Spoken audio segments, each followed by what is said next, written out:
Did you know that Pennsylvania was once a land of mammoths and ancient tribes, where the cry of a wild creature echoed through primordial forests?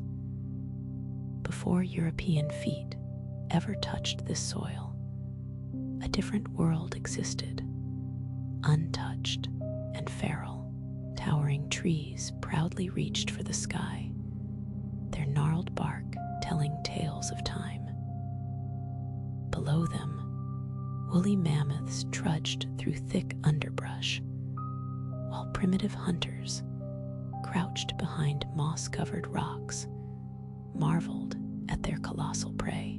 This was Pennsylvania in its glorious. As centuries unfurled, the Lappy people made these ancient woods their home. Their villages sprang to life, resonating with the sounds of daily activity. Women stirred bubbling pots over smoky fires, sending fragrant tendrils into the air. Children dashed joyfully, chasing plump raccoons through their settlements, the masked bandits naughtily pilfering corn cakes. In great council meetings, wise elders gathered in a circle, discussing matters of importance. Yet, amidst the seriousness, one chief often dozed off, his feathered headdress swaying comically to one side. The Susquehannock, bold architects of their age, constructed impressive hilltop fortresses, their wooden palisades standing guard against the world. Fierce warriors peered over the ramparts, a mix of stoic bravery and unintentional humor evident in their expressions. One bewildered guard, adorned in war paint that seemed more haphazard than fierce, looked more confused than intimidating. These were the first people of this land, living in harmony with nature, celebrating through sacred ceremonies where dancers whirled around roaring bonfires, drummers pounding out rhythms that as seasons turned, life in Pennsylvania adapted and evolved. Autumn painted the forests in gold and russet, drawing hunting parties who moved silently through the leaves.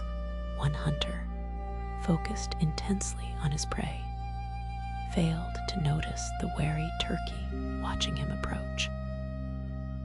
Winter brought the warmth of community as families gathered in bark longhouses, grandmothers sharing tales with wide-eyed children, while snow quietly piled through smoke holes in the roofs. Spring arrived with the rhythm of hard labor, women working fields with primitive hoes, pausing to wipe sweat off their brows, some even emerging with dirt mustaches. But then, like a storm on the horizon, the strangers came from across the sea. The Swedes were the first, stumbling off their ships onto muddy shores, their faces a mix of confusion and wonder. Their leader, consulting crude maps, pointed in 3 directions, utterly lost, as navigation clearly wasn't their forte. They erected Fort Christina, yet safety was a distant thought, as carpenters regularly sacrificed their thumbs to the hammer, hopping around in pain, following swiftly behind. The Dutch arrived, marching with an air of authority to claim what the Swedes had built. The beleaguered Swedish commander, caught mid-bite in his nightgown, peered sheepishly through the fort's gate, a half-eaten breakfast sausage dangling from his hand. The Dutch, obsessed with trade and the sound of clinking coins, intrigued and amused the Native Americans, who who watched these strange men in pointed shoes and ruffled collar, but Dutch control was fleeting. In marched the British soldiers, their red coats gleaming under the sun, with gleaming bayonets held high. The portly Dutch commander, surrendering the keys with an audible sigh, muttered under his impressive mustache, realizing this was yet another turn in the land's tumultuous tale. With the British came more settlers, hastily constructing ramshackle cabins with crooked chimneys, struggling against stubborn soil and scrawny chickens, embodying the rough beginning. Fur traders emerged from the dense forests, staggering under the weight of enormous bundles, sometimes sporting beaver pelts inexplicably stuck to their heads. Communication was an ordeal, a dance of broken languages and elaborate hand gestures, while colonists often committed cultural faux pas, like pointing with fingers instead of lips, an innocent blunder with lasting consequences. The first winter descended harshly, forcing desperate colonists to burn furniture for warmth. Icicles. Spring, however, brought a sense of rebirth. Grateful, but considerably thinner, colonists emerged to find the Native Americans waiting patiently, ready to impart essential survival skills like planting corn. The arrival of William Penn marked a pivotal moment. With King Charles II's reluctant signature, Penn embraced his holy experiment, stepping onto the shores of Pennsylvania clad in simple Quaker clothes, arms outstretched in a gesture of visionary hope. Surrounded by fellow Quakers, legend has it that Penn's meeting with Chief Tamand beneath the great elm tree was a turning point in history. They exchanged a peace pipe, a moment heavy with respect and understanding. The whispers of skepticism wafted through the gathering crowd.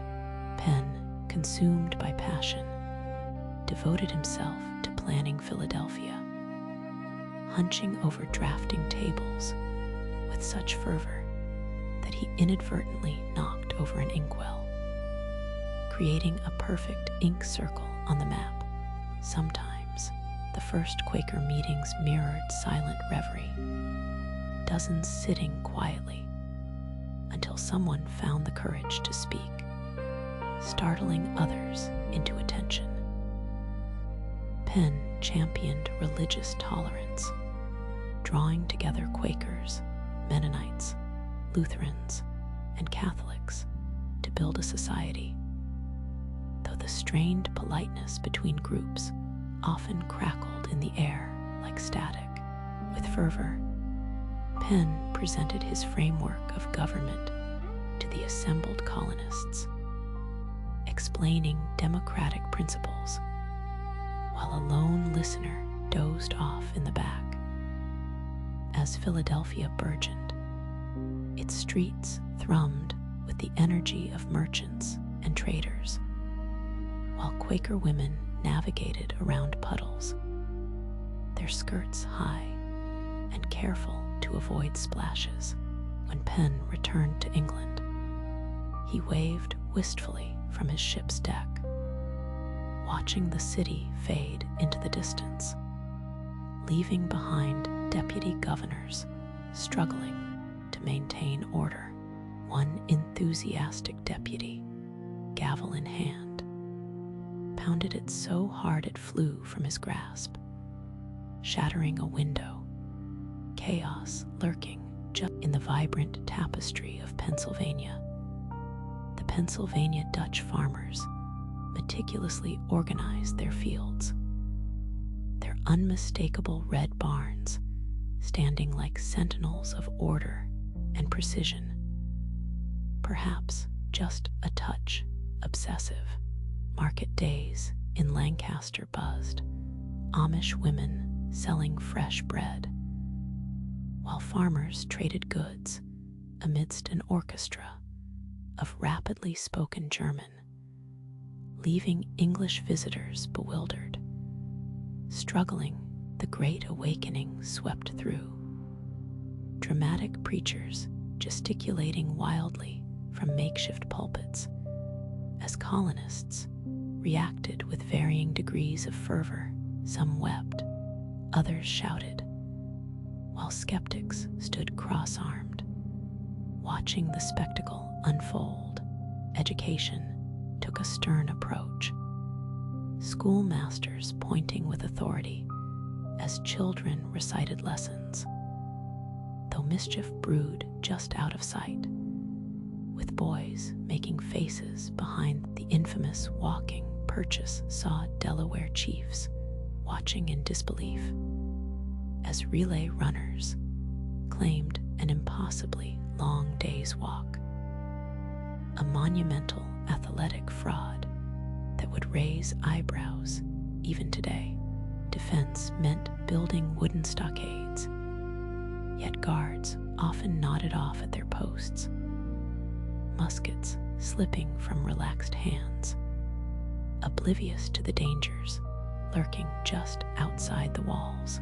Meanwhile, the Paxton Boys, fiery Scots-Irish frontiersmen, marched on Philadelphia, waving petitions. Skilled craftsmen, blacksmiths, coopers, and silversmiths labored with intense focus, their apprentices dutifully watching, or at least attempting to, when not distracted by passing cats.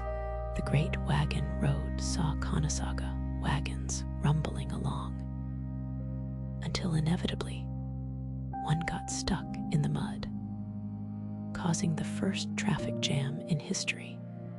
An amusing reminder. Young Benjamin Franklin, ink-stained and bespectacled, tended to his printing press in Philadelphia, contemplating witty musings for Poor Richard's Almanac. The original social media influencer, the Pennsylvania Assembly, erupted with heated debates, Quakers sitting quietly while legislators waved their wigs emphatically. A cacophony of chaos, battling for order as the French and Indian War loomed. Pennsylvania militia marched through the dense forests in ill-fitting uniforms, their resolve challenged by the disdainful gazes of British regulars. Little did they know, these colonials understood their land. A fierce spirit ignited within them. A tale of growth, struggle, and unity unfolded, crafting a narrative that would shape not just Pennsylvania, but the very fabric of a nation. Now, as we reflect on this vibrant history, let us carry these stories forward, honoring those who walked before us. Discover their legacy, celebrate their triumphs, and cherish the spirit of determination that lives within us all. Join us in our journey through time and share this tale with others, igniting a passion for the past that inspires